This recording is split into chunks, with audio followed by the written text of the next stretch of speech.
Ladies, gentlemen, and scoundrels, Blizzard has finally done it. That's right, they've nerfed Vengeance Demon Hunter, and I have a few artistic representations of the level of nerfs that were rolled out here today. And here's kind of the aftermath for Vengeance. Honestly, I still think the class is fairly decent, but their reign of terror over Mythic Plus is definitely coming to an end. So we're going to take a look at today's changes on the War Within beta, but first don't forget to like and subscribe if you want to see more videos like this one. Alright, so the first thing that they mentioned in the blue post was some Warband stuff. There's also been a post about some stuff they're planning for like testing the migration of Warbands over. That's something that anybody can do even if you don't have beta access. You can help test Warbands by like copying characters onto the 11.0 PTR. You know, it's not really any kind of gameplay related stuff to talk about. They're just kind of getting the feature tested with actual players doing that rather than just internal stuff. And it would be nice if that were a smooth transition when they finally roll out the 11.0 patch. Boy, it sure would be nice if that goes off smoothly. Anyway, let's talk about the class stuff, because that's really the much more important and kind of interesting thing here to talk about. And we should just start with Death Knight. Death Knight's had a little bit of stuff changed with the Deathbringer talent tree. Not really anything all that interesting. This talent right here, Pact of the Deathbringer. Previously, it was named Death's Bargain. I think that's been used for a lot of different things, so giving it a unique name is fine, but I really don't think it's all that great of a talent. You kind of get a reactive Death Pact, which Death Pact isn't really a great talent. It's not anything that people are like all that crazy about because of it healing you, but then also absorbing a bunch of heal, you know, incoming healing to compensate. Like, it's really not that great, so getting one of those for free is not really all that great compared to just kind of having like constant damage reduction since it's on a choice node. So, you know, who cares about that? Exterminate, I think, is a more of an issue for Deathbringer, and it makes sense. Exterminate is the final talent in the tree, the capstone, and it makes it so that after Reaper's Mark finishes, you know, Reaper's Mark being the kind of main mechanic of the hero spec for Deathbringer there. And so when Reaper's Mark explodes, your Marrow Rend as blood, and I guess your Obliterate as frost will be free, and then it'll summon 2 scythes, and the first one will hit, you know, because you're using a single target skill regardless of which spec you're playing. The first scythe will be a big single target smash, and then the second scythe will be an AoE that's split, and they just made it so that it has like fall off damage after 8 targets. Nothing really all that complicated there. The Send Lane stuff I think is a bit more intriguing, and we should really take a look at that. And so this will affect Blood and Unholy, this Send Lane change, and it's over here in the left hand side. This talent right here, Visceral Strength. So right now this has been changed so that when Crimson Scourge is consumed, you gain 5% strength for 8 seconds. Previously it was that whenever you would use Heart Strike or Scourge Strike, you would have a chance per stack of Essence of the Blood Queen to refund a rune. Now you generally would be rocking 7 stacks of Essence of the Blood Queen all the time, so that would be 21% chance to refund a rune.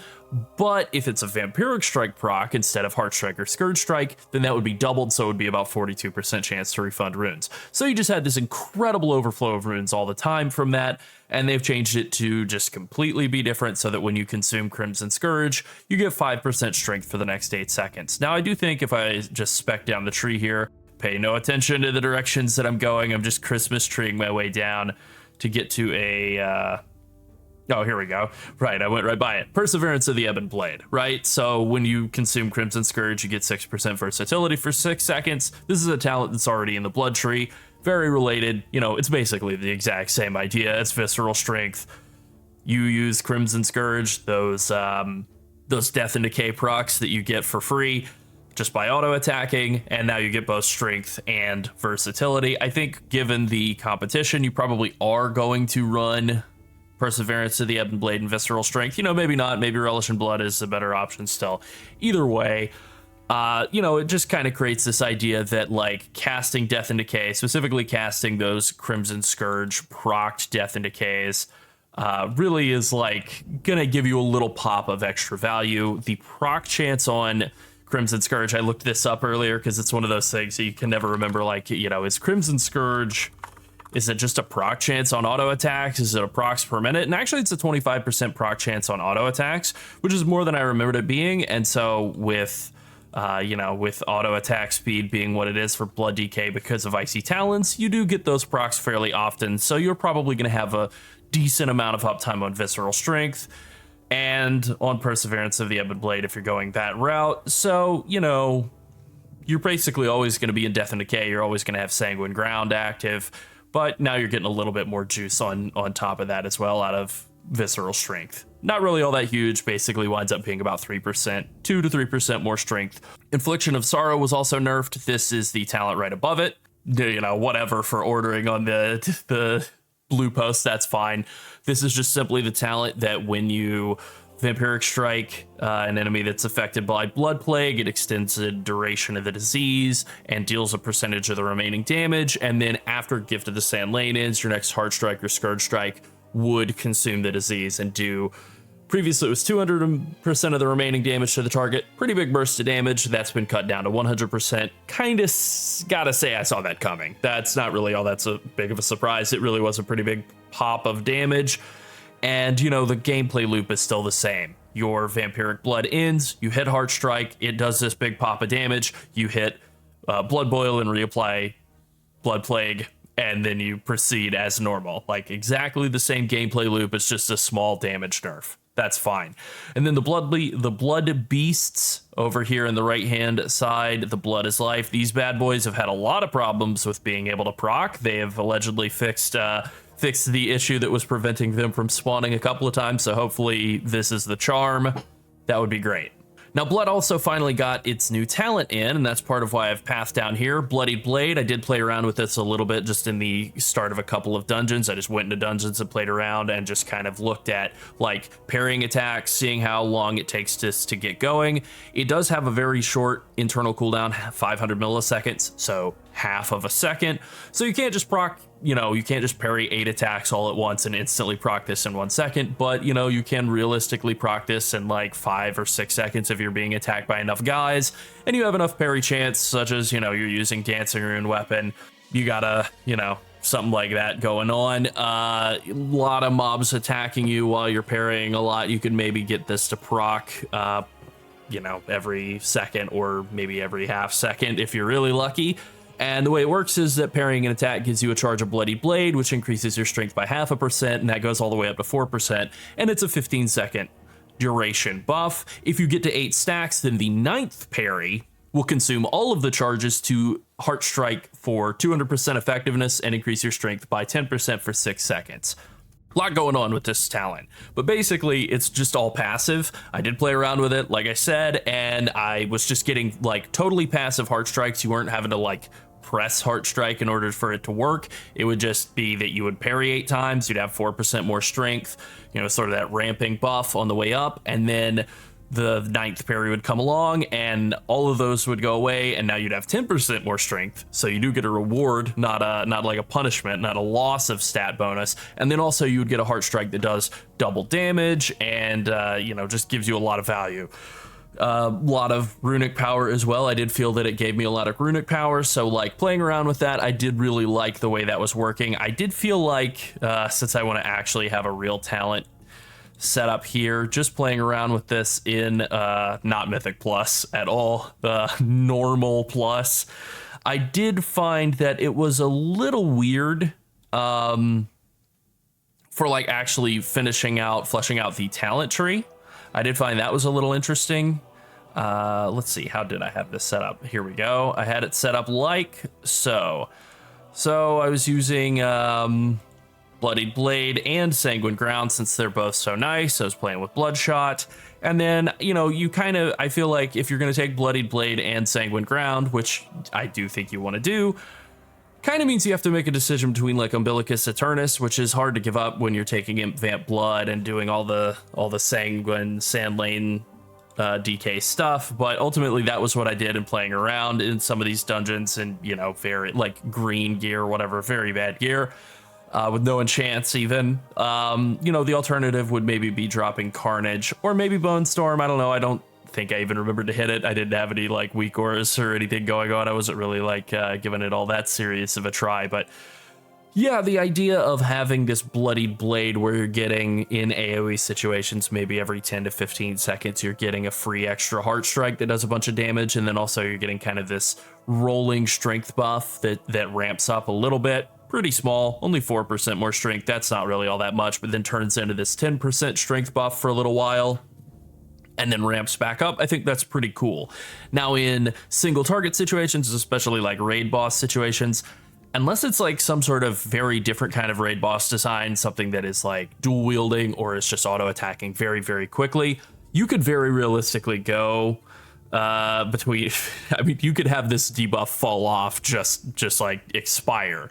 That can absolutely happen. A boss that auto attacks fairly slow, you get a little unlucky, then it casts for a while, and then that's it. Then the other tank taunts, and you know, like this could be a non-factor entirely in raid, which is fine. You know, Blood DK is great in raid, so it doesn't necessarily need to have every single talent be good in raid, but this definitely is a talent that's only going to be good in raid for trash or bosses that are a lot like trash.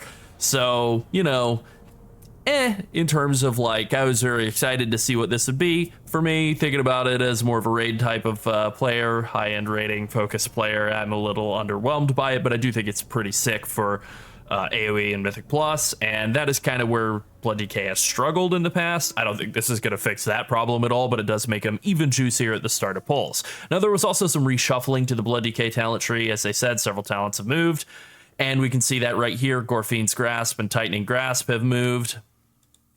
They've moved over.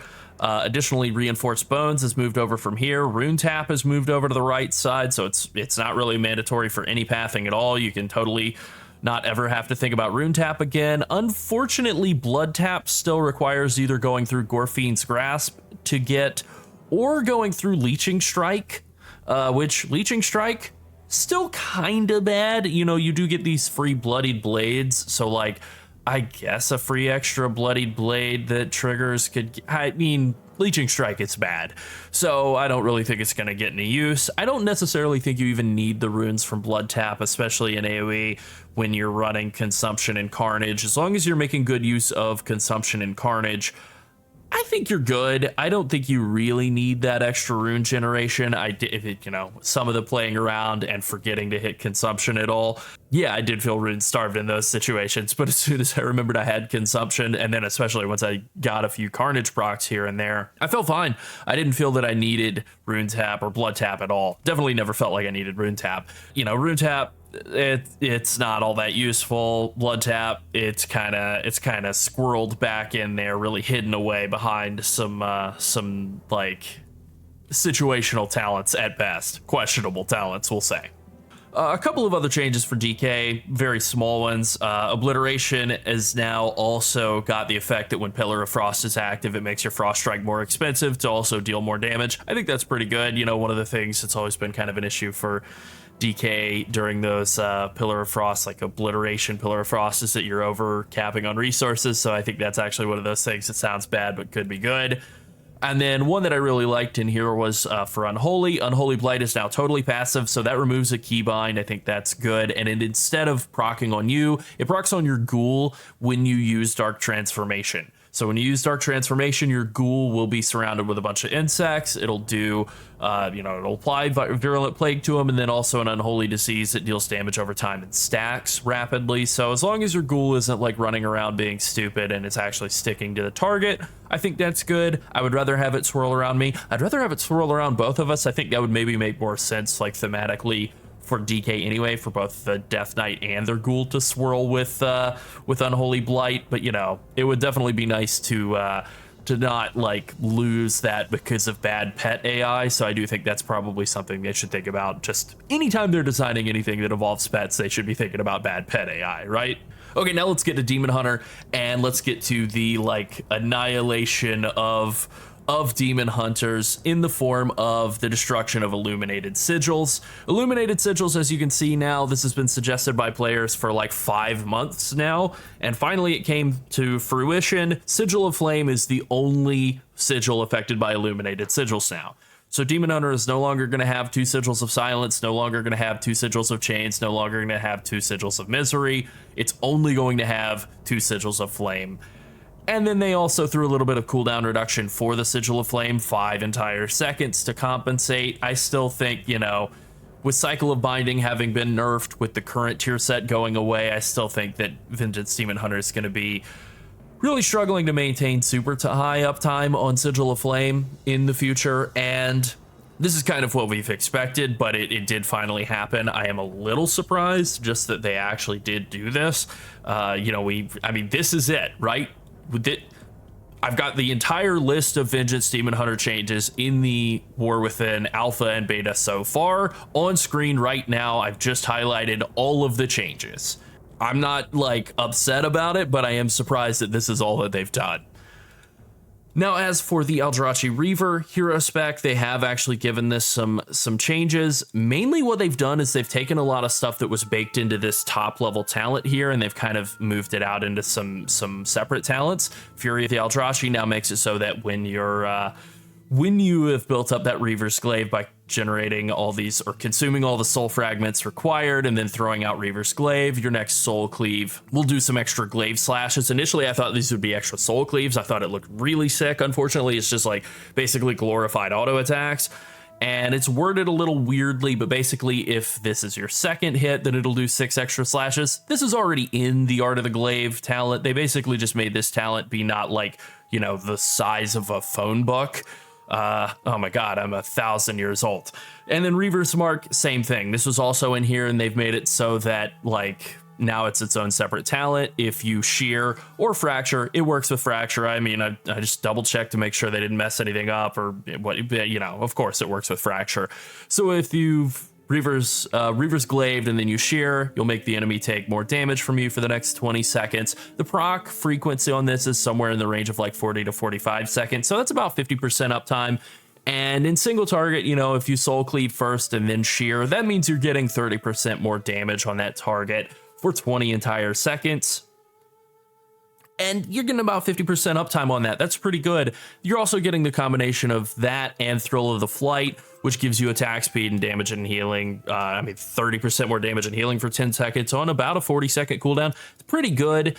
The only real problem with this is just that I think the underlying class has been nerfed quite a bit, and it's just really not that great. You know, I think with the nerf to Illuminated Sigils, ironically, it's actually better in Raid now than it was before, because all those CC sigils didn't really matter, and getting that 5 seconds of cooldown on Sigil of Flame is great, but that doesn't really matter, right? Like in Raid, you're taken down in flames every time. It is the better talent than Illuminated Sigils anyway, so like, you know, it basically was a Mythic Plus focus nerf, which makes sense with Vengeance making up, you know, like 75% of the Mythic Plus tank population right now, that they're finally getting around to nerfing that on the beta only. And then there's one other weird thing in here that is like not in any of the talents, not in the tooltip for the hunt. I logged in and I was like, okay, well, Wowhead's not like infallible. Wowhead isn't the Pope. So I like logged in to see maybe some of the tooltips were off or whatever. And no, there's just this line here. Casting the Hunt allows you to cast Reaver's Glaive. So you can, at the start of pulls, you can immediately open with a Hunt, instead of building up Soul Crush stacks, Frailty stacks. Like if you just immediately open with the Hunt and you throw a Reaver's Glaive into the enemy, you could do that. Nowhere in any tooltips at all. Not listed in a single tooltip. Don't know why that is. Very strange. But, you know, it is what it is, I guess. And then finally, Incisive Blade does make it so that Soul Cleave just always deals more damage. So as you can see, there's a lot of talents going on here with this Eldrazi Reaver setup where Vengeance can potentially deal massive amounts of single target damage, which is interesting. They've really nerfed the class for Mythic Plus, but it seems like they've really thrown them a lot of extra bonuses for damage in Raid. A very weird inversion of everything that Vengeance has kind of been good at historically. Seems like they're trying to make it like a strong damage Raid tank, which I like the idea of that. It's just very strange that they've gone that route. Oh, and before anybody leaves a comment saying, like, what is this insane talent tree? Yeah, I Christmas treed my way down here. Okay, there we go. All right, now let's move on to Monk. Now let's move on to Druid. All right, Druid got 2 very tiny changes. Moondust, which is just a slow that you can have permanent uptime on it. Just if your Moonfire is on something, it's slowed. That used to be 30%, now it's 20%. Now, because Druid is able to get a move speed bonus, 30% was enough to permanently kite. I still think 20% is enough to permanently kite enemies. You know, if you can permanently slow them and you have a move speed buff, you can permanently kite as a Druid. but who cares? Then Stellar Command is just a full moon damage increase, and that only affects balance anyway. All right, now we're going to move on to Monk. Monk only had a couple of changes, but I do think they're actually a little more significant than they might look at first glance.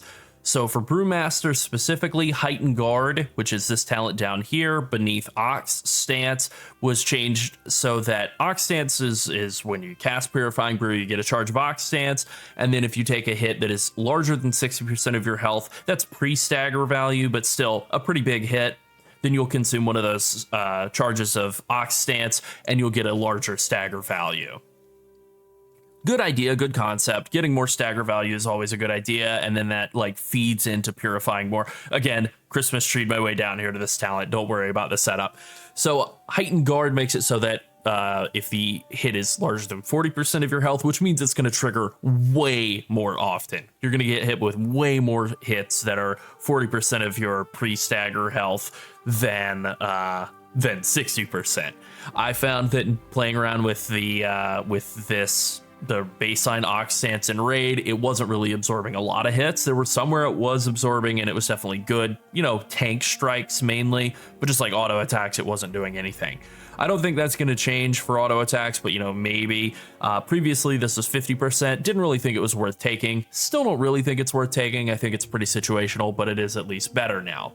The other change, which is listed as a Windwalker change, but isn't, it's just an all-spec change, is that Chi Burst is no longer a cooldown ability. It is still an ability that you have to actually cast. It is weirdly phrased. Basically, it now is a proc that just randomly you will proc the ability to cast Chi Burst. And so then you cast it exactly the same way that you always have. It has a cast time, and then it goes off, and then you no longer have the ability to cast it. The thing that's not listed here in this set of changes is this is the old damage value on Chi Burst, 46% of attack power, 30-second cooldown, 1-second cast, and then it would give you some Chi if you cast it as Windwalker. Doesn't do any of that. Again, 46% of attack power previously for the damage, 94 for the healing. Here's the new damage value, 280% of attack power damage, 220 for healing. Massively increased damage. It is a pretty significant amount of damage. It's 1.5 plus haste procs per minute, so we're talking more like a 40-second cooldown on average, something like that, which is fine. You know, I think with Windwalker having now suddenly a very pruned down amount of keybinds, I do think that taking Chi Burst and actually using this for more damage and sort of just something to kind of liven up the rotation can be an option. With Chi Wave no longer being a skill that you use at all, it's just a random proc, or not a random proc, a proc that occurs off of your Rising Sun Kick or Vivify. You know, there's a possibility that Chi Burst could be competitive, especially in AoE situations. You know, 5+ target cleave, I think it could be good. Chi Wave still seems like it's simpler and easier to use, better in pure single target, more consistent anyway. But Chi Burst is definitely like an option. I think for Brewmaster, though, it's still an extra keybind that I don't really think you want to commit to, but maybe there's something there, but I don't really think so. Brewmaster's got his hands full rotationally. Windwalker, maybe not so much. And then Mistweaver, I have absolutely no idea. All right, not much to talk about for Paladin. I will say that Retribution, their Herald of the Sun talent tree has had their procs when they're taking Radiant Glory pruned down quite a bit over the last couple of weeks. That's if you're playing Herald of the Sun, Ret, and then you're taking this talent right here, Radiant Glory, that makes it so that when you Wake of Ashes, you automatically trigger Avenging Wrath. That's been cut down a little bit, a few times over the last couple of weeks. I still think it's in pretty good shape, but I do think Herald of the Sun has probably been pruned down from being like completely overpowered to being like powered. And Templar maybe hasn't kept up on that same level. It kind of was weaker before. It probably is like better now due to having really not like faced the wrath of Blizzard's nerf bat yet. All right, now Lightsmith also got a change. That's the hero spec for Holy and Prot. Sacred Weapon now deals area of effect, damage, and healing. Sacred Weapon is, you know, part of the core skill. You have Holy Bulwark is like your defensive cooldown, and Sacred Weapon is the offensive cooldown, and it rotates between those two. And so this just means that instead of being a pure single target thing, very like raid focused, it is a bit more AoE damage. It is a bit more of a Mythic Plus option instead. And then also this is listed under Lightsmith, but it's not tied to anything Lightsmith. It seems very clearly a protection thing. Shining Light now stacks to a maximum of 2, and this is Shining Light. This is it right over here on the right hand side. Every 3 Shields of the Righteous makes your next WOG cast no holy power, cost no holy power. It can go up to 2 stacks now instead of just sitting at like 1, and then you're kind of wasting any more Shield of the Righteouses that you cast over the top. This is a great change. This really fixes one of the biggest problems that Prop Pally has, which is like lack of any sort of sustained healing. And I really do like this. Does it make me want to continue playing Prop Pally? Not so much, but you know, I do really think it is great for Prop Pally. Lots more utility coming to Prop Pally, especially right in this section here. Consecration lasting after you leave it, fixing the WOG, like the Shining Light stack cap. Like both of these are things that I've really wanted for Prop Pally. It's a shame that they're doing it, you know, the tier after I play it. All right, and then last up is a very unfortunate set of changes. Really just one big change to Prop Warrior. I guess all warriors, technically speaking. They've reverted an unintentional change to Intervene's tooltip, so we can look at this here and see. Run at a high speed toward an ally, intercepting all melee and ranged attacks against them for 6 seconds while they remain within 10 yards. Last week, there was a change that said that this would also intercept spells. So once upon a time, you could like intervene to a target with spell reflection up and reflect spells that were cast at them. They had added that into the tooltip. It looked like that was going to be possible functionality again and make warriors really, really good in Mythic Plus, really, really good in PvP, really, really good at all.